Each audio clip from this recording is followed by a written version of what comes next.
one. Away you go, Clive. Thank you, Giles, for coming. Nice to see you again. It's been about 5 years, I think, since you came and did a similar job for me in Little Vyne in Woodland Road. And I thought it would be quite nice for you to come. I was very pleased with that and thought it would be nice to record this, because after all I may have to start and sell off and thin it down even more.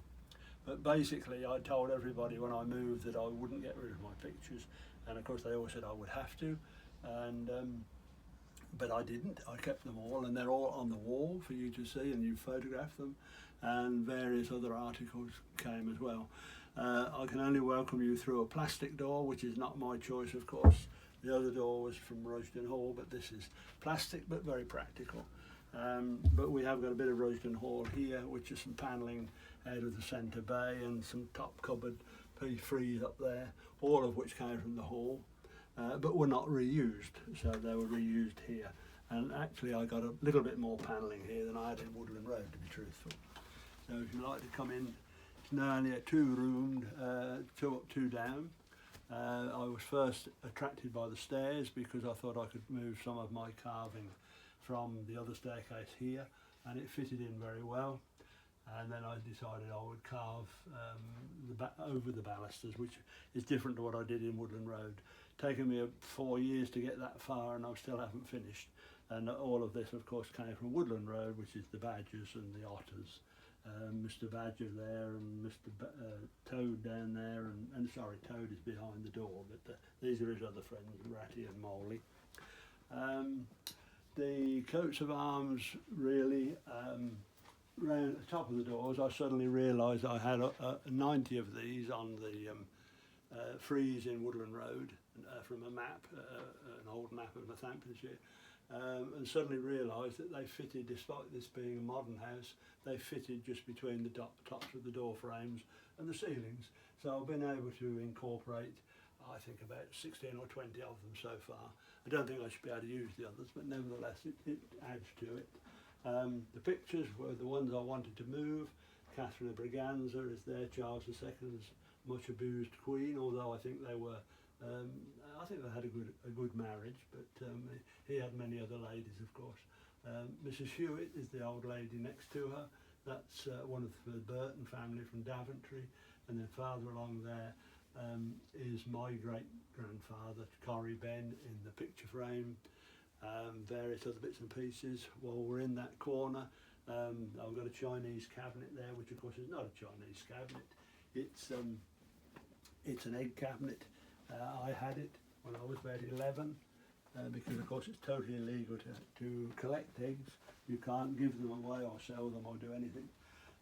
But while I've still got it, it's fine. And I painted it in the style of a Chinese cabinet. It's not really in the style, but it's quite attractive. But it won't sell because it's pure reproduction, of course. Likewise with a cupboard over there, which I also painted. I've always painted things, and that's just a Victorian cupboard. I like it. Some people do, some people don't, but I'm sure it won't sell. Whereas the corner cupboard may sell, but that was my grandfather made it, but the doors at the bottom of it were carved by his father, my great-grandfather. On this side we've got two chests of drawers which are worth selling, so I'm told. This is Queen Anne. Walnut, inlaid walnut with beads. This is a little bit earlier. This is Jacobean and came from only just across the road, in actual fact, in Robinson Road. This is one from an aunt in Higham Ferrers. That's Queen Anne Lowboy, about 1703, and that's quite an attractive piece and would sell. The clock is German. Would be better if it was English, but nevertheless it's quite nice. Came from Miss Clayton. The bust is quite important, interesting, because that's the same as one in Waddesdon, the Rothschilds' home, and Queen Victoria gave one to the Rothschilds when she visited Waddesdon, and this one she gave to Lord Suffield in Gunton Park in Norfolk, and that's where I bought it from when they had a big sale. Other things on there, we've got Buck Turner's bell and his mug. They came from Mrs. Godden. Buck Turner was the last town crier of Royston, and he actually won't mean much to some people, but he actually rang the bell when Wilford's sale room was opened in Wellingborough, and that was bought from a Wilford sale. I think the door is, I also insisted I would move this. These are the coats of the crests of Lord Lyveden. Lord Lyveden lived at Firmin Woods near Brigstock, and they pulled down half of it, and these were on the staircase. My friend actually has the third one. There were 3 crests, but I have these 2. These are Royston Hall pieces of moulded glass which were taken out and never reused.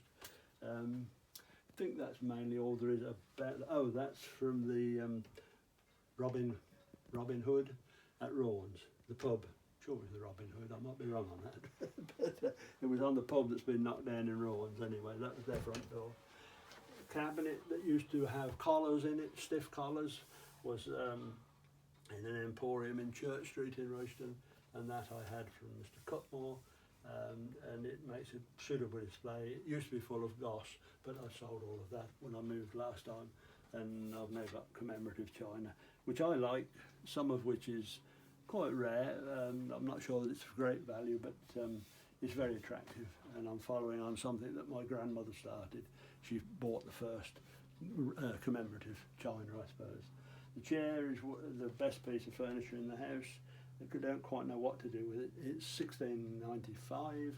It's a Stuart chair, or Queen, not Stuart, William and Mary.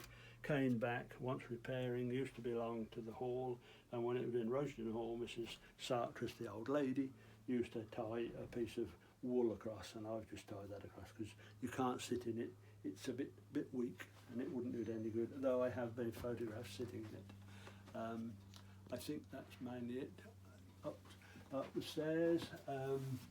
This is a sort of something I've dreamed up really. This is supposed to represent a sign writer, hence the palette and Marl stick in his hand. I don't think I ever performed like that, truthfully, but that's the symbolism of it, if you like. Coat of arms of William IV, quite a rare coat of arms, the predecessor of Queen Victoria, with the German arms on it.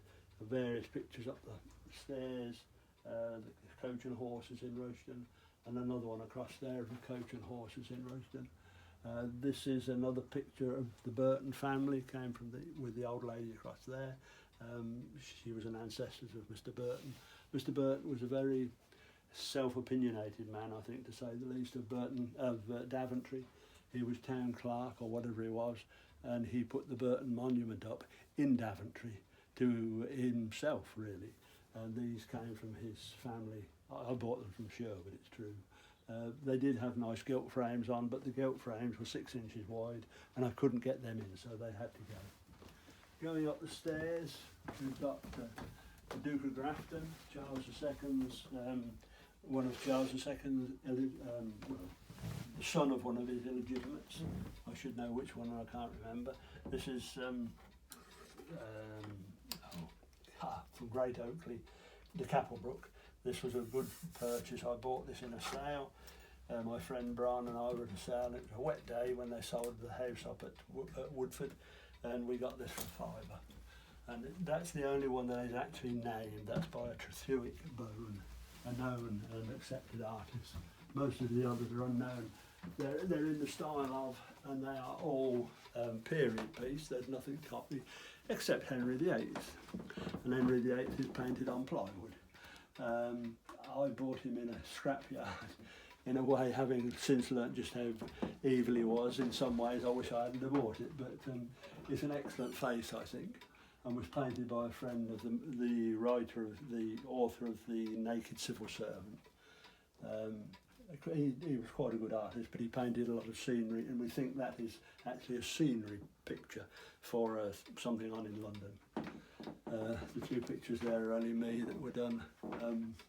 Few more coats of arms. In Woodland Road I had this on the ceiling, put on the ceiling, because this was the gentleman, Earl of Peterborough and Monmouth, who commissioned the map, and it comes off of the map. And all of these coats of arms were around the border of the map, and they were all the county families of about 1720. So I thought we'd put that back on the wall.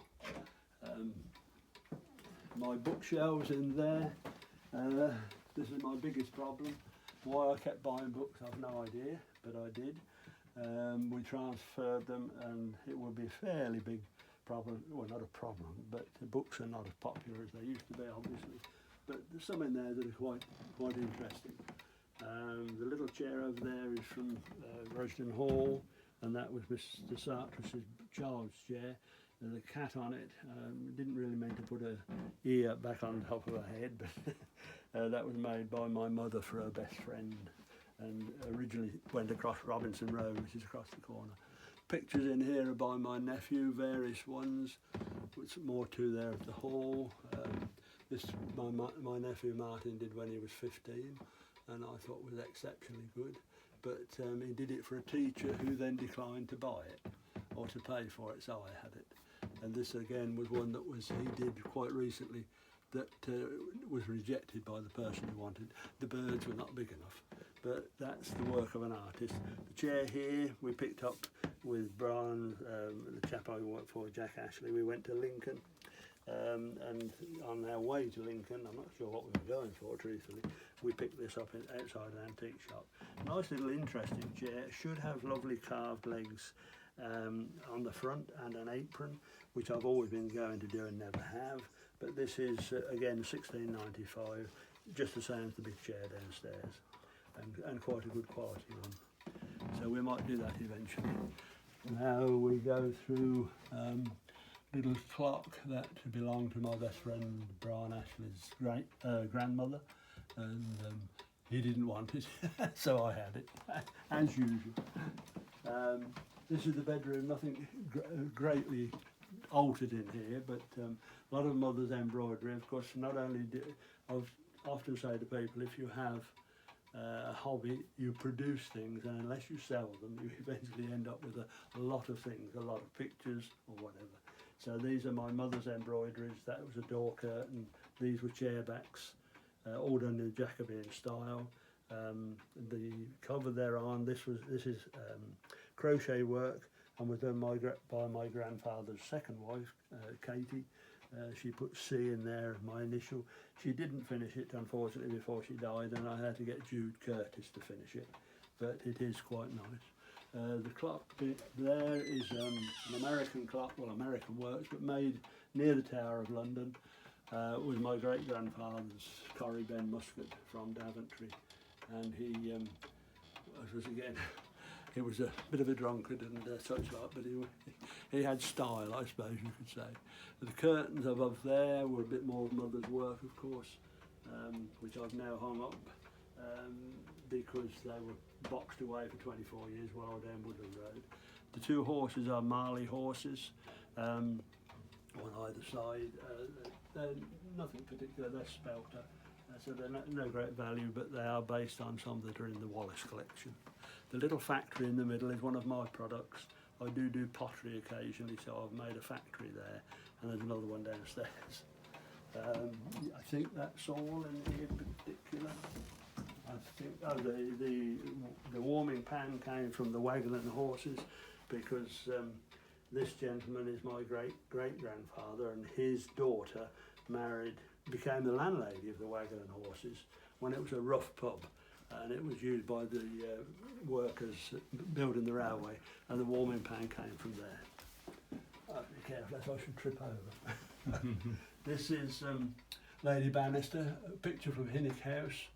I had it from Sherwood actually, but it's Lady Bannister. I haven't been able to find out who she is, but according to the book from the Orlibar family, it was in Hinnick, and her husband embezzled the books of the Inner Temple, and so they cut his picture up. But they kept, well, they put this picture at the back of the house. But it's a rather lovely picture. That's the best picture probably up there, of a gentleman with a hound. My nephew's not keen on it, he thinks he looks superior, but then he thinks the Duke looks superior, and of course they were superior in that sense.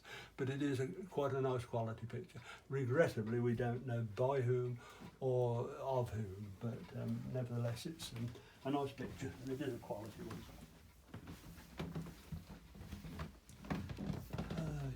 We'll go through to the conservatory, which there's one or two little bits and pieces. Oh, we've got one or two pieces in the kitchen. I'm afraid it's cluttered, as things always are. All the white metal on the back shelf is purely what it is, white metal. Well, it's silver plated, the tea set which my mother and father bought me for my 18th birthday, but otherwise it's just bits and pieces. The table was Mrs. Ripley's. Used to be at Weekly. We used to sit and have tea at that, and she would record all her memories of Royston Hall and such like. Nothing particular on there, just bits and pieces I gathered. The chairs were mother's, and I've been caning them, and it's taken me a long while to cane them, and they are at last finished. I've upholstered one, but I think I should get my sister to upholster the others. I think there's nothing there. And then the other oddments in the conservatory, not the best place to put them probably, but oak is fairly resilient, so we think it'll be all right.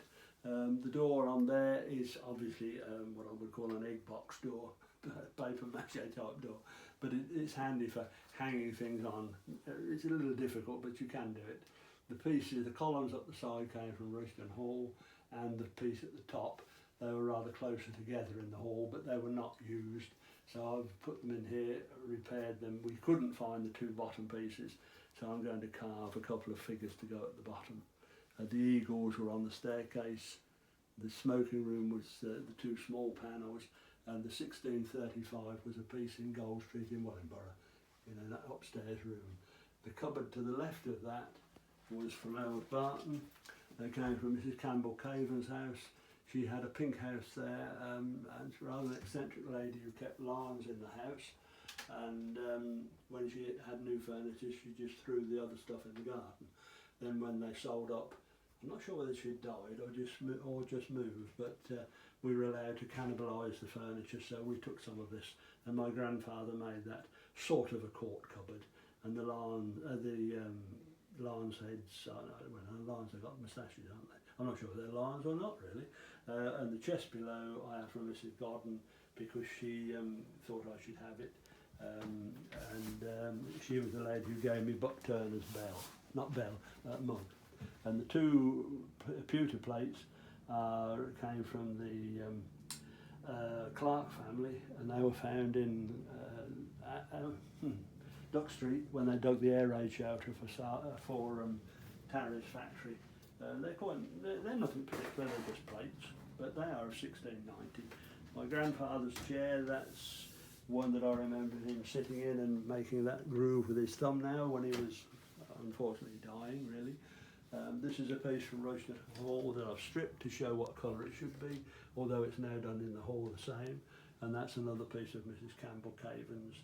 And the coat of arms is the Duke of Grafton's that was above his picture at one time.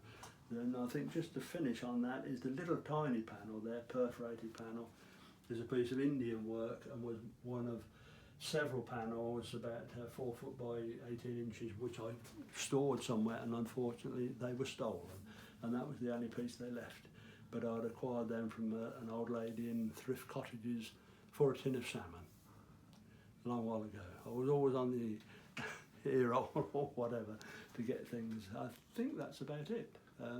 Can't think of anything else to say, nothing else I've acquired. There is a cannon in the summer house, but you can't really see that, which came from